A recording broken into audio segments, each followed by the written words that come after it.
गुलजार साहेबांचं बघताना किती सुंदर एका रेझर सेजवरती चालता येतं एक लिरिसिस्ट आणि एक कवी म्हणून.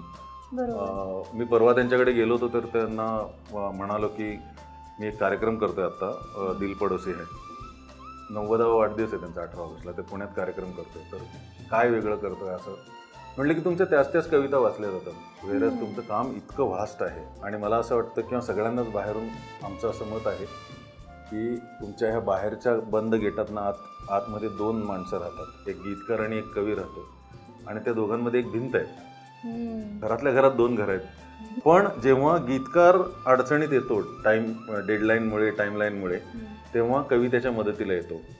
आणि जेव्हा कवी काही सुचत नाही किंवा क्रिएटिव्ह ब्लॉक किंवा जे काही ज्याच्यामुळे अडला असेल तर गीतकार तुमच्यातला त्याच्या मदतीला येतो. म्हणजे भिंत असली तरी त्यांच्यामध्ये कनेक्टिंग डोअर आहे. म्हणून मला दिल पडोसी आहे असं तुम्ही दोघेही पडोसी आहात. किती छान.